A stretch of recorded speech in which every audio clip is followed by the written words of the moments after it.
Wait, the biters make no sense. Our Chompy Friends. On Nauvis, the main roadblock for growing the factory are the biters. These annoying alien pests are everywhere. But isn't that a bit odd? Where is all the other life on Nauvis? How does the Nauvis ecosystem function? And where do the biters fit into it? I think the biters are a bit weird, so today I'm going to dig into what they are, their behaviour and their origins. Some assumptions. I'm going to make a couple of assumptions in this video. First, that the biters are organic. That is, they are living animals in some form or another. Secondly, while their life cycle and survival needs are not clear from the game, I think it's safe to assume that they have the same basic needs as Earth-like creatures. In other words, our third assumption is that while the game doesn't show them eating anything, they do need to consume some sort of food or otherwise derive energy from a biological process. Again, they're organic, not machines. Lastly, we can also assume that they require oxygen to live, as the Nauvis biomes are analogous to those on Earth. This one's a little trickier, as in space age, biter eggs can hatch on platforms and the biters can roam around in space. But again, the assumption here is that they are normal life in the sense that they consume some form of food, combine it with oxygen to produce energy, and they excrete waste in some way. These are just not directly depicted in the game. Further, they grow old and die, but they live long enough that any game of Factorio wouldn't really see this happening. While most of these are assumptions, there are some concrete things about their biology that are shown. We know that they have some sort of life cycle, where they are born in nests as eggs and hatch into mobile forms of biters and spitters. We also know that the biters can then turn into both worms and nests. Biter biology. Types. As a quick summary, and so that we're all on the same page, there are two mobile land-based enemies, the biter and the spitter. As a shorthand, players usually refer to both of these as biters, unless the spitting behaviour of the spitter is the focus. I'll be using this convention as well. Both biter types are spawned from nests, and those nests also come in two variants: biter spawners and spitter spawners. The spawning of both biters and spitters is probabilistic, with the percentage changing as the evolution factor increases. Basically, as the evolution factor increases, the chances of spawning larger biters also increases. Note that I'm using the term spawning because that's what the game does. It pops out a fully formed biter. But space age shows that these are actually born from eggs, which then suggests they must actually hatch and grow up. There is one final type of biter, the worms. These are large, immobile creatures that are buried in the land, only emerging as they sense an approaching threat. I've always assumed that they can feel the vibrations in the ground. In-game, worms are spawned at the time a colonisation group switches into colonisation mode after finding a new spot to colonise, or at mapgen. This works on a percentage chance, a bit like biter spawning, with a biter randomly picking a type of worm to spawn. Worm spawning is also percentage based and affected by evolution. As the evolution factor increases, the percentages shift more towards bigger and bigger worms.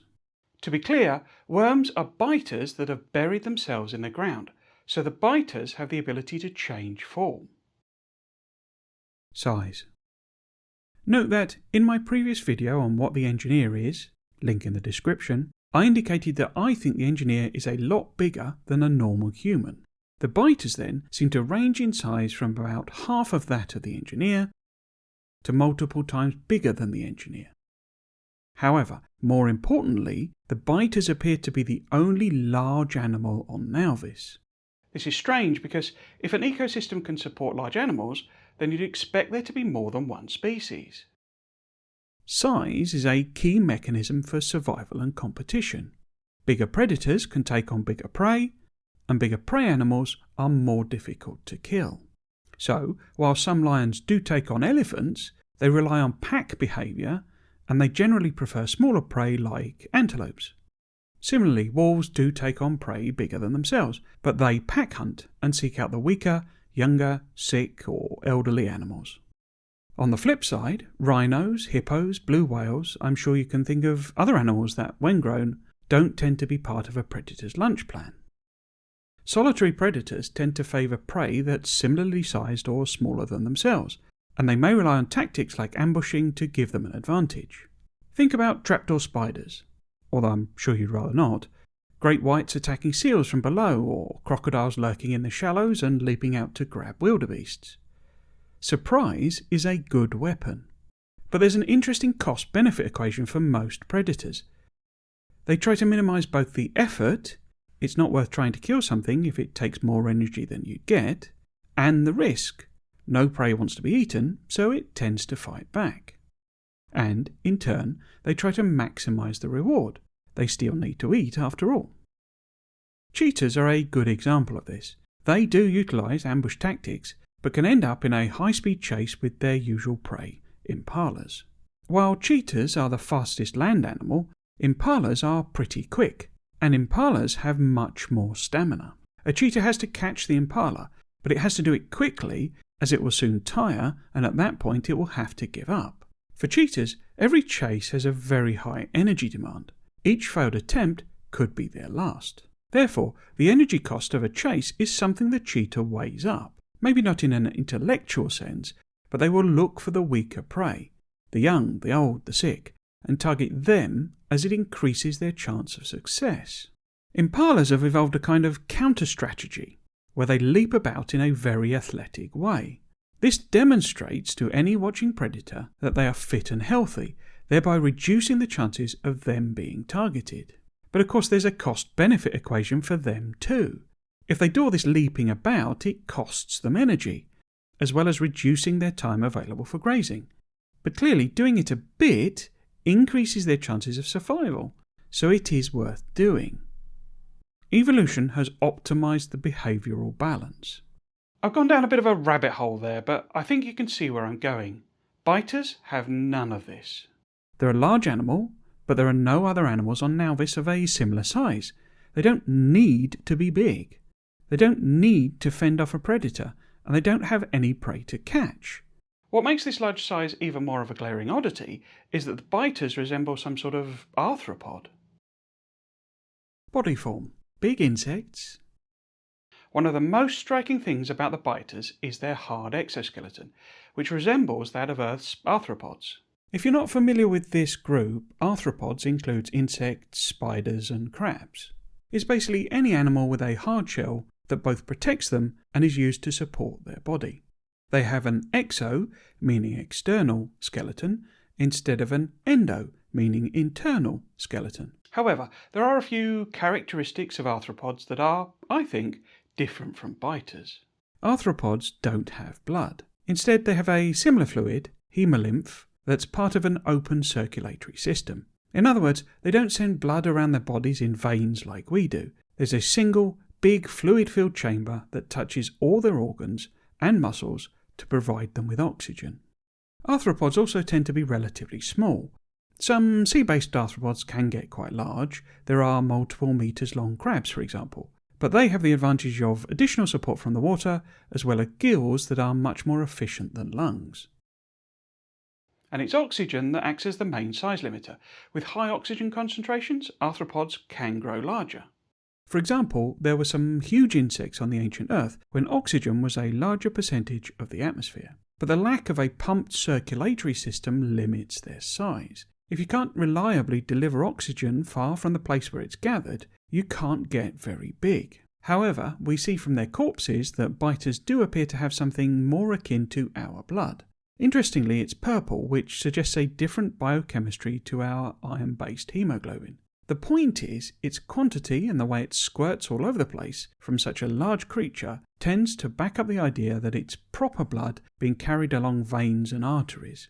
So, if they were arthropods, then they've evolved some adaptations that make them more mammal-like, and it's these that must have enabled them to grow larger. Of course, I'm mostly basing all of this on their appearance. They appear to be fully armoured, have multiple legs, segmented bodies, compound eyes, all the hallmarks of an insect-like creature. But there are other possibilities. Arthropods are not the only ones with hard exteriors. Tortoises and armadillos are two examples of other armoured animals. In their case, it's achieved by their bones growing together into hard plates outside of their skin. And of course, Armoured is a relative term. Rhinos have extremely tough, thick skins that can fold up close to their joints in a way that makes them look like they have an external armour. But there's also another big link to a more arthropod-like body type.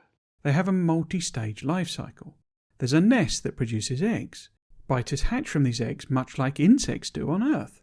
They then change into nests and/or worms. So I think they're arthropods, but with some adaptations that make them more akin to larger Earth animals. What do they eat?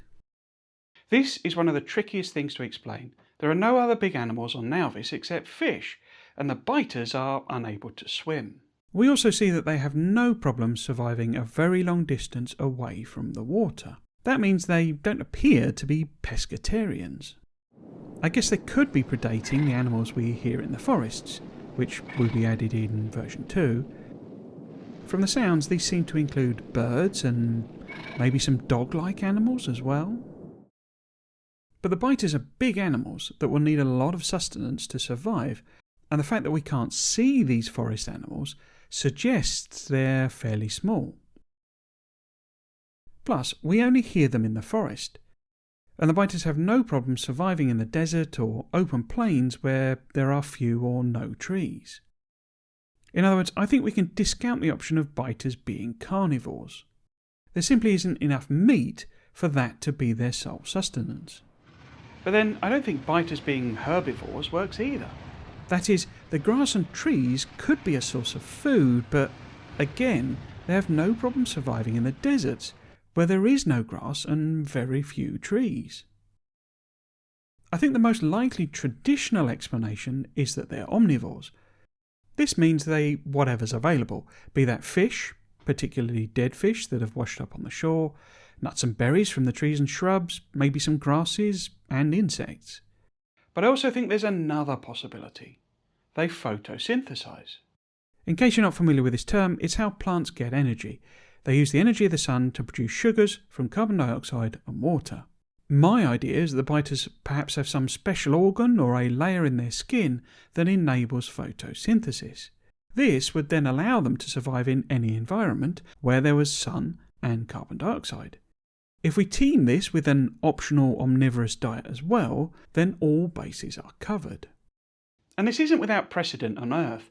There are several species that either co-opt or have symbiotic relationships with algae that enable them to take advantage of this way of producing food.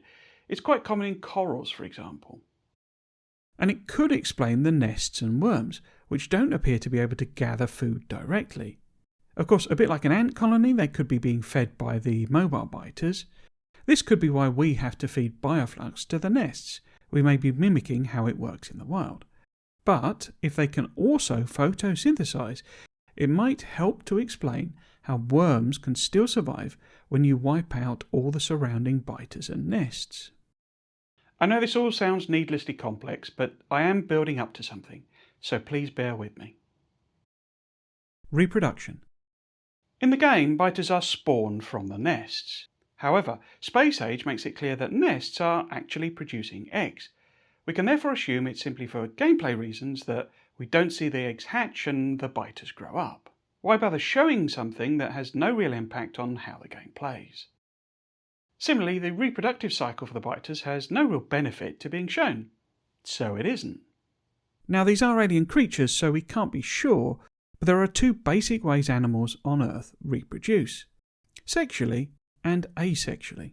In sexual reproduction, there are, for many animals, two sexes, one of which produces an egg, a female for simplicity, while the other produces the means by which that egg is fertilized, sperm produced by the male for simplicity.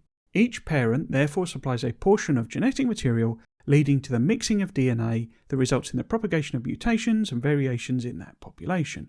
This is how adaptation to the environment takes place. Some of the mutations will be better adapted, or will meet the preferences of mates more closely, leading to the propagation of those mutations as traits. In asexual reproduction, a single organism produces a copy of itself, and there's various ways this is done. This copy then grows up and also goes on to reproduce itself. The offspring is therefore more akin to a clone, but there is still the possibility of genetic variation due to mutations. though it is much more limited. Both strategies have advantages and disadvantages, but asexual reproduction is more common in species that tend to operate independently of each other. Quite a few insects therefore reproduce asexually, and, as I've already mentioned, to me, the biters have a very insect-like body plan. However, the game seems to offer some evidence to support both possibilities. Firstly, we don't see any direct evidence of sexual traits in the biters. That is, there is nothing that outwardly suggests two different biter sexes. However, clear visual differences between animals of different sexes is not always common.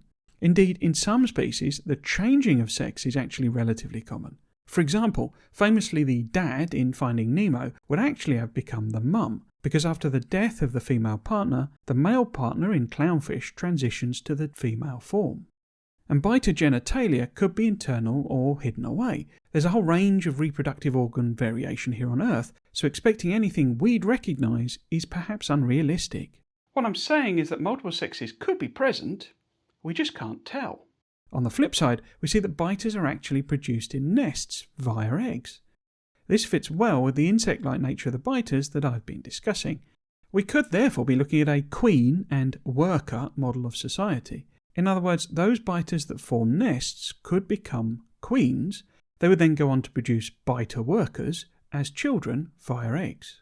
Perhaps the nests are the sexually mature form of the biters. To me, personally, this does suggest an asexual reproduction. That is, when changing into a nest, the biters also gain the ability to clone themselves, incubating the eggs before they hatch into the larval form. These hatchlings then grow into the next generation of biter, though that part is omitted in the game. However, there could still be a sexual stage that we simply don't see. Perhaps all mobile biters are seed carriers, the male analogue, and one of them impregnates the biter as it transforms into the egg producer, the female analogue. Or perhaps they're all constantly shedding airborne spermatozoa that the nest simply capture from the air and use to fertilise their young. And if you think that's weird and gross, what do you think pollen is?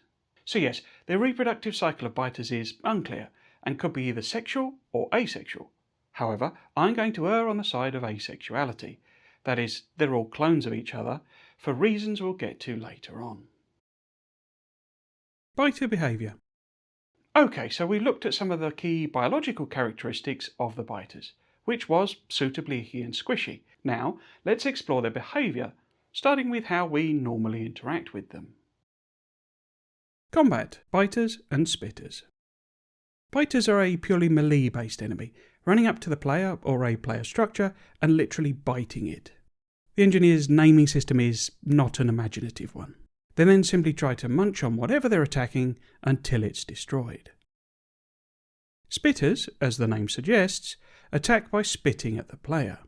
What they spit is a sticky, corrosive green phlegm that does acid damage to the player, or whatever they're attacking, over time. For the player and the player's vehicle, the spit also applies a slowdown effect. This is a crucial handicap when you're trying to avoid being bitten by the biters. Even if the spit doesn't hit the player, it will form a hazard on the ground that remains there for a while and damages and slows the player if stepped in.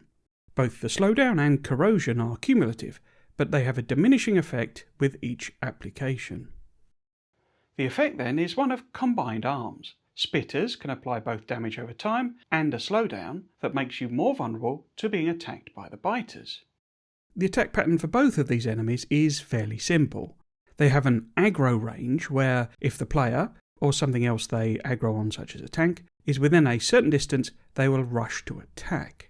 They head directly at this enemy without any kind of attempt to flank or consideration of tactics.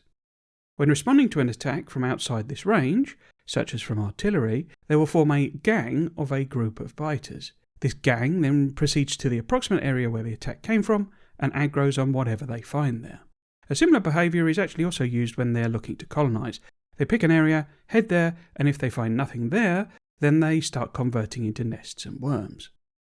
Initially, this combat behaviour might seem overly simplistic, but complex tactics are usually associated with intelligence, and the impression given is one of the biters being a more simplistic species. As noted above, there's not really any indication they're a predatory species. As such, the combat tactics feel more like a defensive strategy than an offensive one. That is, they've not needed to develop the kind of approaches used by pack animals on Earth like lions, wolves and hyenas. They're not trying to bring down a prey that will fight back.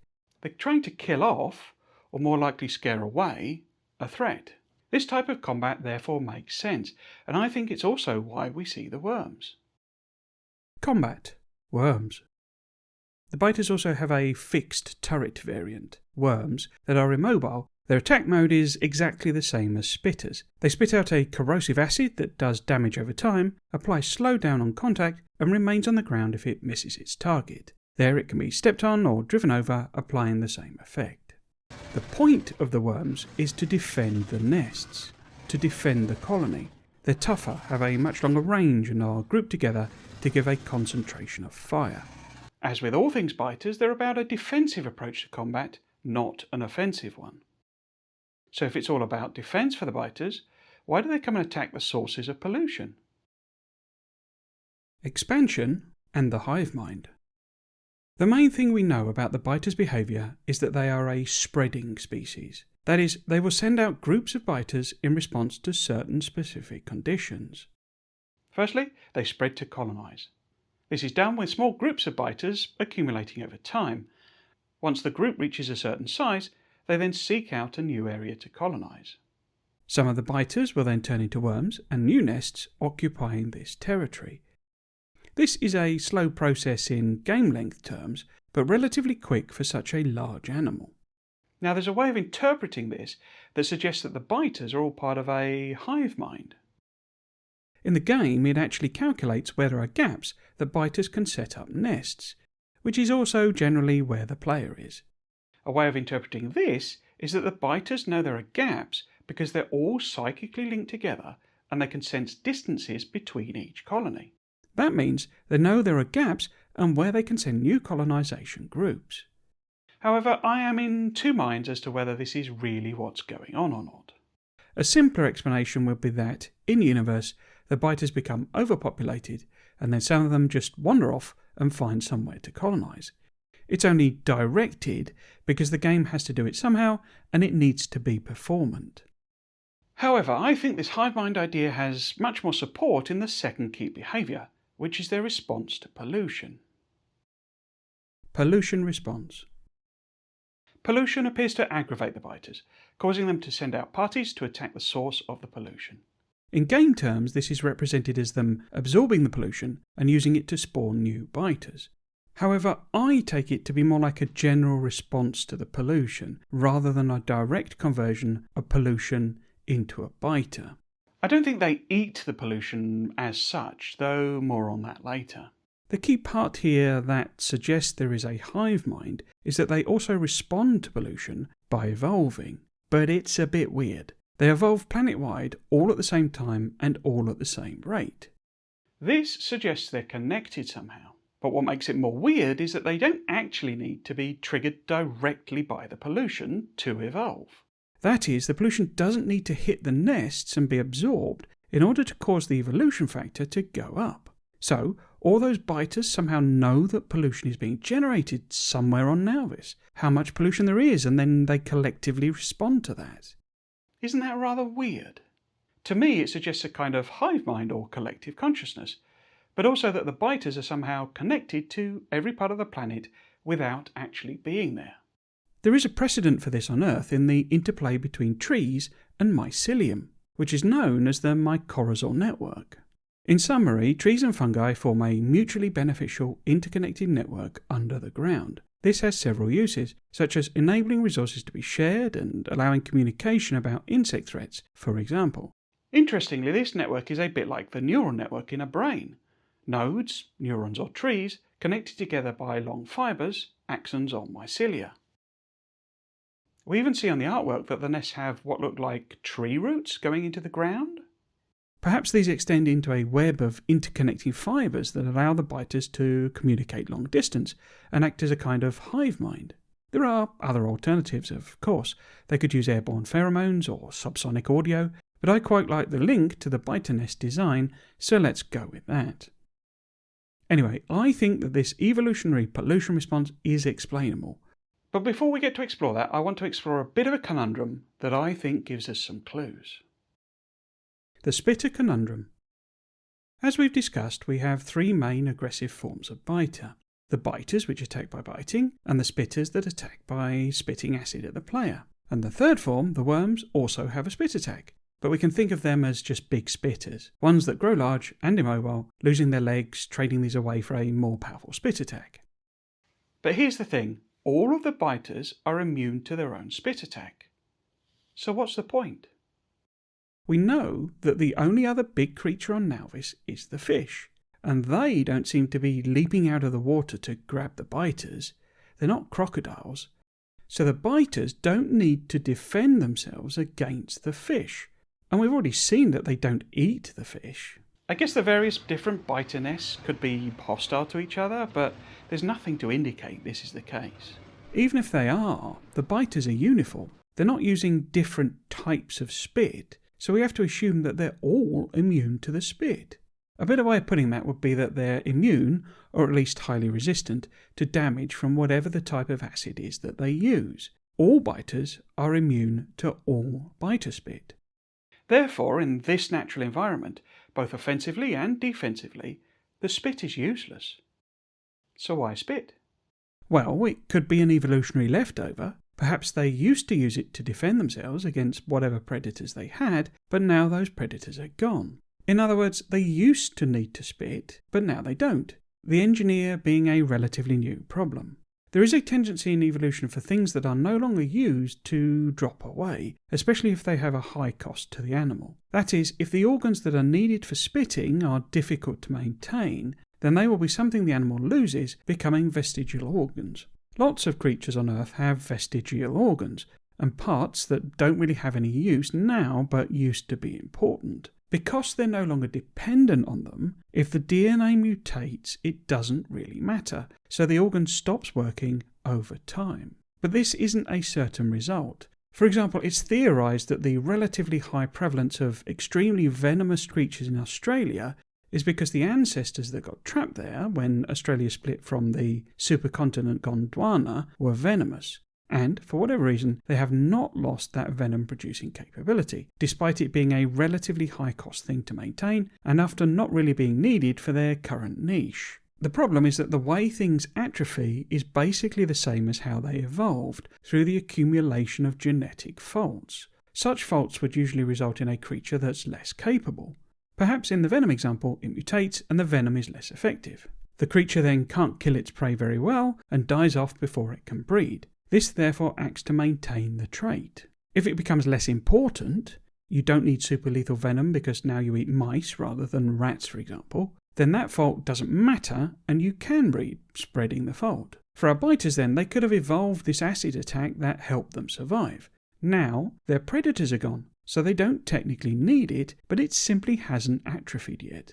There's a similar question for the biters as well. Why keep all of the muscles and strong teeth needed for such an ability if there's nothing left to bite? Well, a similar argument could apply. They don't need them, but they simply haven't atrophied yet.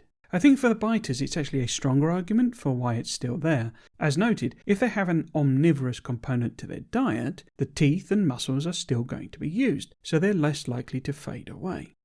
But I actually think something very different is going on. I don't think the biters are natural, or at least I don't think they're fully natural. I think they've been subjected to genetic manipulation to make them how they are. Are the biters natural? First off, this video is a monster. I think I should therefore recap what I have hopefully established as the inconsistencies and oddities with the biters. They are the only big animal on Nauvis. How did they get big, and why are they still so big if there's no threat? They go through a life cycle where individual biters hatch from eggs and grow up. The adult biters then form the nests that can birth future generations, and so the cycle repeats. Reproduction therefore seems to be asexual, which is a relatively unusual thing for large animals. They don't seem to eat. Instead, I believe they use some form of photosynthesis that means they can survive anywhere that there's a sun and carbon dioxide. The captive biter nests and biolabs show that nutrient absorption is also possible, tying in with how adaptable they are. They are territorial and expansionist, which seems a bit odd for a species that's not really competing for resources, though it's even odder that they have completely occupied the planet already. They also seem to know where to go to expand, though for that I err on it being a gameplay thing. They are hyper-aggressive, but there's no reason for them to be. They aren't predators themselves, and they have no natural predators on Nauvis. The engineer doesn't count. They are homogeneous, that is, all the biters seem to be from one clan or group, and they don't fight each other. As I said above, I think they use asexual reproduction, so they don't fight because they're all part of one big, happy, bitey family. They evolve en masse, planet-wide, at the same rate. This is very weird. The whole way evolution functions is for species to adapt to local niches, not change en masse planet-wide. They evolve over time, and in response to being attacked. These are fairly normal, but they do so at a hyper-fast rate. It therefore feels like the evolution has been ramped up, rather than it being a natural rate of evolution. They also evolve in response to the creation of pollution, even though they may not be directly affected by that pollution. In other words, they can somehow sense the creation of pollution and evolve in response. More on this point in a moment. There are also hints, from the way their evolution works, at a hive mind or some sort of communication system between disparate biter groups. I suppose that's not inconsistent or odd, but it is interesting. For me, all of this leads to the conclusion that the biters are not wholly natural creatures. Now don't get me wrong, I think they may have started out that way, but I think at some point someone, and we'll get to who in a moment, has altered them to make them like this. What I'm really getting at here is that I think the biters have been genetically manipulated to give a desired end result. A species that evolves at an incredible rate and that does so in response to specific stimuli, but that does so in a predictable and understandable way. However, I believe that whoever did this wasn't starting from scratch. I think they were probably travelling the galaxy and found a species that was hyper-adaptable and fast evolving. I think the biters probably originated on something akin to a death world from Warhammer 40k, which is a world where everything is aggressive and trying to kill you, even plants. This concept was also used in the most recent Predator movie, but I actually encountered it first in a comic book spin-off to Alien. That comic suggested that the reason the alien is so dangerous is that it evolved on something like a death world, which meant it had to be like that to survive. Note that in that comic, the idea was that the alien wasn't the apex predator. It was shown being bested by some other aliens. That is, there was real evolutionary pressure. And I think something similar has happened here. Whoever picked this species needed one that could survive on its own, which is why they went with one that used photosynthesis to sustain itself. If it has to eat, they'd have to make sure they were fed, which would make it a lot more complicated to move them around. The biters use asexual reproduction, which means you only have to transport a few eggs to create a viable colony. They are hyper-adaptable, evolving quickly to suit their new environment. This means you can dump them on any planet, and they don't need any micromanagement or protection. And that's why they also wanted a species that could defend itself. Again, because that way they're dump and forget. On the biters' homeworld, they had to defend themselves against lots of highly aggressive predators, but on Nauvis, there aren't any, which is why they seem oddly out of place. It's also why they expand so quickly. On their homeworld, their best defence is a strong offence.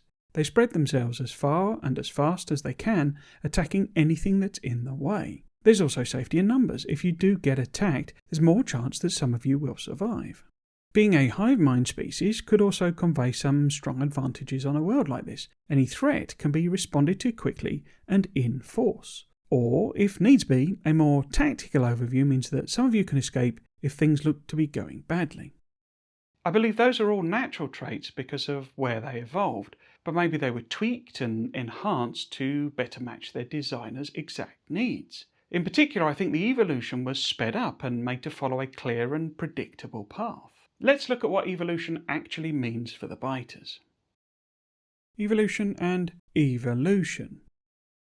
As the evolution factor increases, the odds of nests producing bigger variants also increases. These bigger variants have a higher health pool and do more damage with longer attack ranges. They also, and I think this is a key point, gain additional resistances. A big biter has a 10% resistance to physical damage, where a small biter, what we might think of as the OG form, has no resistance at all. In other words, as the biters evolve, they develop more resistance to damage. And it's not just because they are bigger and can therefore tank more damage. Their armour becomes tougher. It evolves. Similarly for spitters, their key trait, the acid, becomes stronger. It does more damage, either because it's more concentrated or perhaps additional types of acid are added into the mix. The point is they are actually properly evolving, and what makes them special is that they are evolving in a predictable and understandable way. How do you think that when we look at the nests, the engineer knows what the evolution factor is and what the spawn chances are? It's because they, or their people at least, designed them that way. The engineers know how long they've been on Nauvis, they know how much damage they've done to the biters, and so they know how they will respond. They know how much pollution they've generated and how they will respond to that as well. By the way, the part of the evolution that I think is entirely artificial is the response to pollution, since this trait seems a bit weird for any species. I can understand them not liking pollution, and perhaps responding to it if it's directly impacting you does make sense. That is, if you are getting covered in smoke, you might try to do something about it. But I don't think that going and finding the thing that's creating the smoke and attacking it is how a relatively unintelligent species would actually respond. The reason for making the biters behave like this is something that I think links to how they're used in Promethium science. But before I get to my actual theory, I'd like to explore one other intriguing possibility, which is that the biters are actually a mechanism for controlling pollution. Pollution cleaners? The reason I've been vague about who created the biters is because of this idea. I could easily see them as something an alien race created to protect planets from industrialization. As noted, it doesn't matter where the pollution is created, the biters evolve in response, and they eventually expand to fill the whole planet. Therefore, they're a great way to prevent that planet from becoming industrialized. Why you'd want to do this is up for debate. One possibility is that it's something the Fulgorans did, or more likely a faction of the Fulgorans. Perhaps they realised they were destroying their own planet, and they wanted to protect this virgin world before the rest of the Fulgorans moved there and trashed it too. Installing the biters would be a way to protect it from industrialisation. The biters respond to pollution, so if any Fulgorans moved there, they'd maybe need to adopt a more environmentally friendly approach.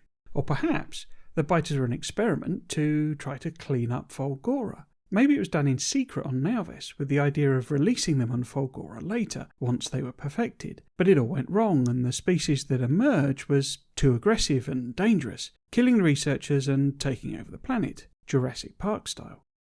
Maybe the biters are simply designed specifically to clean up pollution.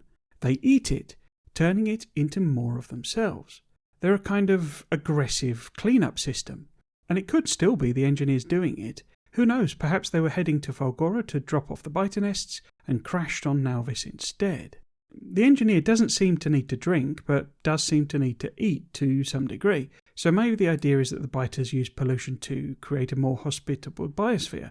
Perhaps when they eventually die, they create nutrients that trees can grow in. If the planet is unoccupied, then they will die out when there's no more pollution left. If the planet is occupied, then they will attack any non-biological structures and wipe out the natives. Another possibility is that a benevolent alien race saw what the Fulgorans did and wanted to protect Nauvis from the same. Or perhaps it's a pre-colonization thing. These aliens install the biters to stop anyone from colonizing a planet before they can. As I say, this isn't my actual theory, but I think it's an interesting avenue of speculation. After all, it's an interesting coincidence that you've got a system where there's a planet full of pollution and an animal that apparently absorbs that pollution. Promethium. I'm going to pick this up in more detail in some videos on Promethium, but for now, I think the key to why the biters are not entirely natural and why they're not native to the Nauvis system is their use in Promethium science. Promethium science is the end goal for Factorio. It's what the engineers' research culminates in, a science that improves the very efficiency of science itself. And what is one of the key ingredients of Promethium science? Biter eggs. But why biter eggs? There are two other inhabited planets in the Nauvis system, Gleba with the pentapods and Volcanus with the worms. Why not use one of them instead, or all three? Glebra is a topic I want to deep dive into in a separate video. Ooh, squishy. Like and subscribe for that. Look, I've gone almost this entire video without plugging other stuff, so let me have this one, okay? So I'm afraid I'm going to give you a very unsatisfactory answer right now, which is simply that I think pentapods aren't suitable. For the worms, we don't know much about their life cycle. I have a video on them in the works too. But one thing the Friday Facts very clearly stated is that they're very long-lived. And that makes a whole lot of sense. They start out small and over hundreds, thousands, maybe millions of years they slowly grow. They're territorial, so size matters for them. This suggests that they're not a fast-evolving, adaptable species like the biters are. There's also no evidence for how they reproduce. If they don't have an egg-like phase, then transporting them might simply be too difficult. They are, after all, a species adapted to surviving on a near-molten planet that probably has a very nasty mix of chemicals in its atmosphere. They're not like biters, or pentapods, so you can't just chuck their eggs down and away you go. They might need a whole special climate-controlled environment as well as the provision of food to move them about. As I say, there's not much evidence for this, but it feels like they're simply not suitable for use in the same way that the biters are. My conclusion is that the biters are the only species suitable for Promethium science in the Nauvis system. You'll just have to trust me on the pentapods for now. But what, dear viewer, if it was actually the other way round? It's not that the biters are just the best candidate in this system. What if they've been brought here for the express purpose of making Promethium science? As I mentioned in my Why Did the Engineer Crash video, I think the whole reason that the engineer's people are in this system is for Promethium science. I think the engineer's people, or maybe just the engineer, roam the cosmos searching for rogue planets that have just the right set of circumstances to produce Promethium in their cores. They arrive, shatter the planet, and then combine it with quantum circuits, but it also needs something organic to make Promethium science. And more than that, it requires an organic component that has the fundamental property of adaptability through evolution, in the same way that logistics science requires two of the fundamental components of logistics. Transport belts and inserters, Promethium requires one of the fundamentals of change, adaptation and evolution. But this therefore creates a problem for the engineers. They can make quantum chips out of all sorts of stuff. They get the Promethium from these special rogue planets, the Bobs of this universe. But what if they find a Bob and there's no suitable life in that system? Or, worse, there's no life at all in the system. How do you guard against these problems? How are you mitigating this risk? Easy. You bring the perfect ingredient with you, genetically tweaked biters, and seed them into the system. But what if there's no suitable planets at all in the system? Well, the biters are adaptable enough that they can be grown on platforms. It's not ideal, and the engineer doesn't have to do it in the game because there's Nauvis right there, but it's a solution that's better than nothing. And that's also why they've engineered the biters to be hyper-evolving. It makes them a stronger ingredient in the Promethium science, and you therefore need less of them. And why evolve in response to pollution? The engineers are good at making pollution, so they can just dump the eggs, install a few machines, and the whole thing takes care of itself. They just have to come back later on and harvest them. So, what are the biters? As I say, long video, so let's bring this all to a clear conclusion. My personal headcanon is that the biters are an invasive species. They are not native to Nauvis, but have been placed here by the engineers, and they are busy colonising the planet. As per my Why the Engineer Crashed video, I think that's what the engineer's ship was doing on Nauvis. They were seeding or harvesting the biters, then something went wrong, or indeed multiple things, and our ship crashes and the engineer's mothership gets blown up.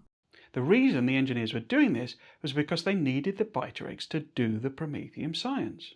The key trait of the biters, their incredibly rapid evolution, is one of the three ingredients in Promethium science. And because of this, the engineers have engineered the biters as the perfect example of evolution. That is, it's my headcanon that everything that happens in the game is about Promethium and Promethium science.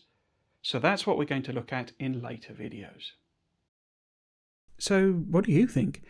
Do you think the biters are natural and native to Nauvis?